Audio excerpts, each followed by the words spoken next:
नमस्कार, आपका स्वागत है फटाफट खबरों में। आज हम लेकर आए हैं हिमाचल प्रदेश के हर छोटे बड़े शहर की सबसे तेज और ताजा खबरें। तो चैनल को सब्सक्राइब कीजिए और वीडियो कहां से देख रहे हैं कमेंट बॉक्स में हमें जरूर बताइए।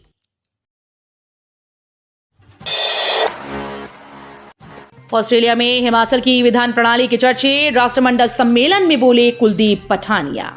सिडनी में विधानसभा अध्यक्ष कुलदीप पठानिया ने हिमाचल की बात की है। हिमाचल विधानसभा के ई विधान मॉडल पर कुलदीप पठानिया ने अपनी बात रखी। पठानिया सिडनी में राष्ट्रमंडल संसदीय सम्मेलन को संबोधित कर रहे थे। कुलदीप पठानिया ने कहा कि भारत प्रौद्योगिकी से लैस एक आधुनिक राष्ट्र है। इसकी टेक्नोलॉजी की मिसाल दुनिया में दी जाती है। उन्होंने कहा कि हिमाचल भी इस दिशा में निरंतर आगे बढ़ रहा है। श्री पठानिया ने कहा कि हिमाचल प्रदेश विधानसभा के ई विधान मॉडल की देश और दुनिया ने प्रशंसा की। मलेशियन पार्लियामेंट के स्पीकर 7 सदस्य दल के साथ पूर्व में हिमाचल प्रदेश की ई विधान प्रणाली को देखने और जानने शिमला आ चुके हैं। उन्होंने हिमाचल ई विधान प्रणाली लागू करने वाले पूरे देश में प्रथम हैं और अब राष्ट्रीय ई विधान को अपनाने जा रहे हैं। विधानसभा अध्यक्ष कुलदीप सिंह पठानिया ने कहा कि भारत दुनिया का राष्ट्र पुरुष है। भारत धार्मिक और सांस्कृतिक राष्ट्रवाद से प्रेरित देश है, जहां 140 करोड़ देशवासी अलग अलग धर्म और संस्कृति होने के बावजूद एक परिवार और समुदाय के रूप में रहते हैं।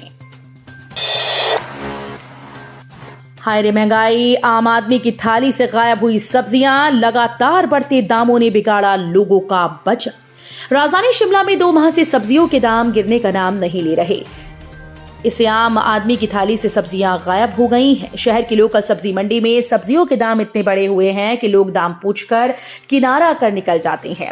सब्जी विक्रेताओं का कहना है कि मैदानी क्षेत्रों से सब्जियों की आवक कम होने से दाम कम होने का नाम नहीं ले रहे। वहीं दूसरी ओर शादियों व पर्यटन का सीजन चल रहा है। इससे सब्जियों की खपत ज्यादा और सप्लाई कम हो रही है। इससे दाम बढ़ते ही जा रहे हैं। 100 से 120 रुपए प्रति किलो बिकने वाला मटर शनिवार को 180 रुपए प्रति किलो बिक रहा है। वहीं टमाटर 70 से 80 रुपए प्रति किलो की दर से बिक रहा है। 40 रुपए प्रति किलो तक बिकने वाली शिमला मिर्च अब 60 रुपए पहुंच गई है। वॉल्वो बस की खरीद को 12 को खुलेगी बिड, टेक्निकल बिड में कंपनी क्वालिफाई। हिमाचल पथ परिवहन निगम 24 बसेस खरीदने जा रहा है। काफी समय से ये मामला खटाई में पड़ा हुआ था, लेकिन अब टेंडर हो चुका है। इसके लिए जो बिडिंग करवाई गई थी उसमें कंपनी को तकनीकी रूप से क्वालिफाई कर दिया गया है। अब 12 नवंबर को फाइनेंशियल बिड खुलेगी, जिसके बाद L1 कंपनी को काम सौंपा जाएगा। राज्य में HRTC को अपनी वॉल्वो बसेस का पूरा बेड़ा बदलना है और वॉल्वो की काफी ज्यादा जरूरत इस समय महसूस की जा रही है। HRTC के पास जो भी वॉल्वो बसेस हैं वो पुरानी हो चुकी हैं और यही वजह है कि सरकार ने निगम को अपना पूरा बेड़ा बदलने के लिए कहा है। हिमाचल में पर्यटकों का लगने लगा मेला, होटल्स में 50% तक पहुंची ऑक्यूपेंसी। सप्ताहांत में छुट्टियों के पैकेज से शिमला में सैलानियों की रौनक खूब बढ़ गई। महीने के दूसरे शनिवार और रविवार की छुट्टी होने के कारण बाहरी राज्यों से भारी संख्या में सैलानी शिमला पहुंचे। शिमला के रिज मैदान और मॉल रोड पर सैलानियों की खूब भीड़ रही। दिवाली के दौरान शिमला में जहां सैलानियों की संख्या कम हो गई थी, तो वहीं अब दोबारा से सैलानियों ने शिमला पहुंचना शुरू कर दिया है। सप्ताहांत पर राजधानी दोबारा से गुलजार होने लगी। हिमाचल में सभी वन रक्षकों को मिलेगा 2022 का पे स्केल, 2020 से मिलेगा लाभ। हिमाचल हाईकोर्ट ने राज्य में अनुबंध के आधार पर नियुक्त किए फॉरेस्ट गार्ड को पे फिक्सेशन स्केल 2022 का लाभ देने के आदेश जारी कर दिए हैं। अदालत ने वर्ष 2022 से पहले अनुबंध के आधार पर नियुक्त किए गए वन रक्षकों के पक्ष में यह महत्वपूर्ण फैसला दिया। वन रक्षकों को ये लाभ वर्ष 2020 से मिलेगा। अदालत ने कहा कि सरकार कर्मचारियों को उनके वित्तीय लाभ देने से वंचित नहीं रख सकती है। हिमाचल में कृषि पर सूखे की मार, 90% भूमि पर नहीं हो पाई गेहूं की बुआई। हिमाचल प्रदेश में गत 2 माह से अधिक समय से बारिश नहीं हुई। ऐसे में कृषि पर सूखे की मार पड़ सकती है, जिसका सीधा असर कृषि पैदावार पर पड़ सकता है। सूखे के कारण किसान 90% जमीन पर गेहूं की बुआई नहीं कर पाए। आमतौर पर राज्य में 1 नवंबर से अब तक 5.1 मिलीमीटर बारिश हो जानी चाहिए थी, लेकिन इस दौरान राज्य में एक बूंद भी नहीं बरसी, यानी 100% कम। अक्टूबर माह में भी प्रदेश में ना के बराबर बारिश हुई। लोक निर्माण मंत्री ने शिमला में मंत्री आपके द्वार कार्यक्रम की अध्यक्षता की। लोक निर्माण मंत्री विक्रमादित्य सिंह ने शिमला ग्रामीण विधानसभा क्षेत्र के जाठिया देवी की ग्राम पंचायत बागी में मंत्री आपके द्वार कार्यक्रम की अध्यक्षता की। इस अवसर पर उन्होंने ग्राम पंचायत भवन की नवनिर्मित मंजिल का उद्घाटन किया। उन्होंने कहा कि पंचायत भवन की मरम्मत के लिए 9 लाख रुपए जारी किए गए थे। इसके अतिरिक्त उन्होंने इस कार्य को पूर्ण करने के लिए 1.5 लाख रुपए और देने की घोषणा की। इस अवसर पर स्थानीय लोगों ने मंत्री के समक्ष विभिन्न मामलों से जुड़ी अपनी समस्याएं एवं मांगे प्रस्तुत की। 15 दिसंबर से शुरू होंगी विंटर वैकेशन स्कूल्स में वार्षिक परीक्षा। प्रदेश के विंटर वैकेशन स्कूल्स में 15 दिसंबर से वार्षिक परीक्षाएं शुरू होंगी। इस बार नेशनल अचीवमेंट सर्वे 2024 के टेस्ट के चलते ये परीक्षाएं दिसंबर के तीसरे सप्ताह में करवाई जा रही हैं। हालांकि अभी इसकी डेट शीट जारी नहीं हुई, लेकिन विभाग जल्द इन परीक्षाओं की डेट शीट जारी कर सकता है। समग्र शिक्षा द्वारा ये डेट शीट तैयार की जाएगी। इसके बाद प्रारंभिक शिक्षा विभाग के निदेशक से इसे अप्रूव कराया जाएगा। दवा उद्योग को उत्पादन तुरंत बंद करने के निर्देश। राज्य दवा नियंत्रक प्राधिकरण ने मादक और मनोविकार रोधी दवाओं की अवैध बिक्री में घिरे बद्दी के एक दवा उद्योग पर कड़ी कार्रवाई करते हुए दवा उत्पादन तत्काल प्रभाव से बंद करने के निर्देश दिए हैं। बता दें कि इस उद्योग की सीआईडी भी विस्तृत जांच कर रही है। उल्लेखनीय है कि सीआईडी ने बद्दी के एक उद्योग के खिलाफ केस दर्ज कर जांच शुरू कर दी। सीआईडी की जांच में पाया गया कि हालांकि इकाई के पास ऐसी सभी दवाओं के निर्माण का लाइसेंस था, लेकिन इसकी मात्रा न केवल बहुत अधिक थी, बल्कि व्यापारिक फर्मों के द्वारा इसे कई राज्यों में अवैध रूप से बेचा जा रहा था।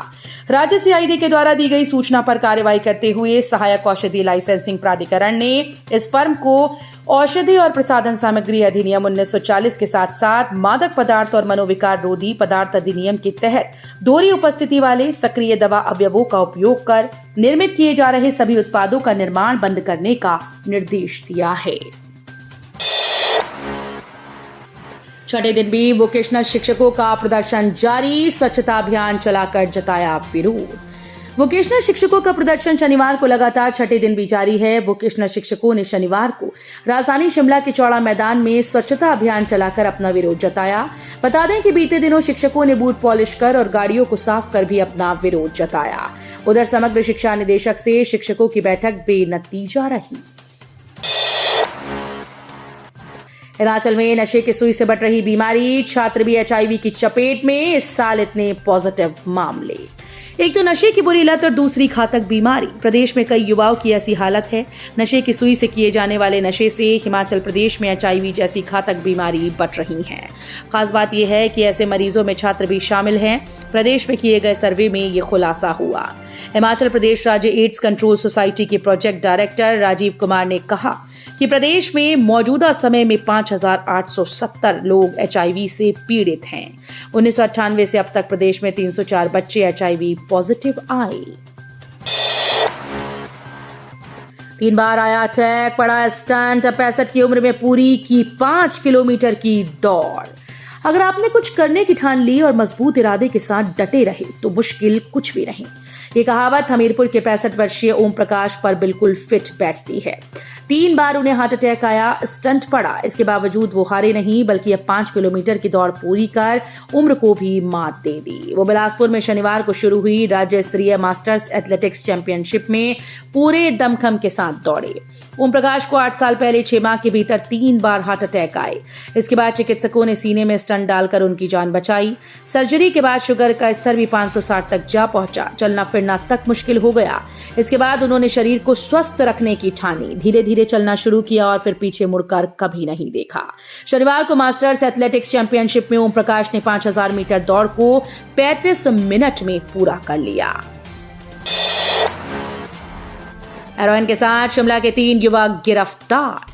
पुलिस ने एक सूचना के आधार पर एक गाड़ी को चेक करने पर 3 युवकों को हेरोइन के साथ गिरफ्तार किया।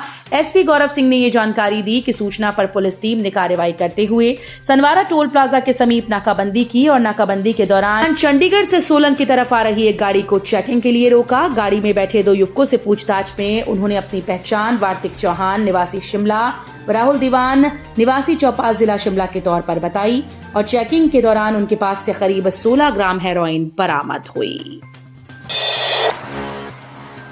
भरमौर के पद्मश्री मुसाफिर राम का 105 वर्ष की आयु में निधन, राजकीय सम्मान के साथ अंतिम संस्कार। जनजातीय क्षेत्र भरमौर से संबंध रखने वाले पद्मश्री से नवाजे मुसाफिर राम भारद्वाज का 105 साल की उम्र में निधन हो गया। पारंपरिक वाद्य यंत्र पौड़ माता के प्रसिद्ध वादक मुसाफिर राम ने शुक्रवार रात 8 बजे अपने गांव पतरालुआ, तहसील धारकलां, दुनेरा, पठानकोट स्थित आवास में अंतिम सांस ली। तो ये थी आज की फटाफट खबरें। हम मिलेंगे अगले बुलेटिन में, तब तक के लिए धन्यवाद। जय हिंद।